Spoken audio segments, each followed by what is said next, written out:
Problem हा झाला आहे की ही पाथर्ली जी स्मशानभूमी आहे ही इथल्या आजदेगाव, सांगर्ली, आजदेपाडा निवासी विभाग, त्यानंतर शेलार नाका या आसपासच्या लोकांसाठी ही जवळ पडते स्मशानभूमी.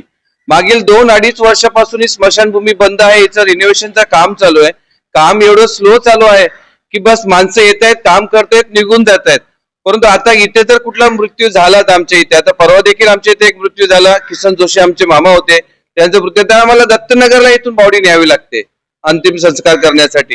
हे खूप लांब पडतंय आणि हा जो भोंग कारभार चालू आहे कल्याण डोंबिवली महानगरपालिकेचा, अतिशय दुर्लक्ष या स्मशानभूमीकडे आहे आणि त्याच्यामुळे इथल्या स्थानिक लोकांना त्याचा त्रास होत आहे. आणि आम्ही प्रकल्पग्रस्त MIDCचे, परंतु MIDCने आम्हाला स्मशानभूमीची देखील व्यवस्था करून दिलेली नाहीये.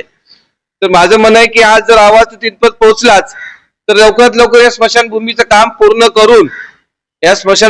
पूर्ण करून लोकांच्या सेवेसाठी तयार करावी. आणि याचं उद्घाटन कोणाकडून करायचं ते करा, परंतु एकदाच त्याचं सुरुवात तर करा, उद्घाटन तर करा. त्याचं कोणाला आणायचं तेव्हा आणा, परंतु ते लोकांच्या सेवेसाठी, लोकांना ज्यांच्या घरात मयत होतो त्याच्या घरच्यांना इथून दत्तनगरला जावं लागतं, पण तिथेही व्यवस्था तशीच असते.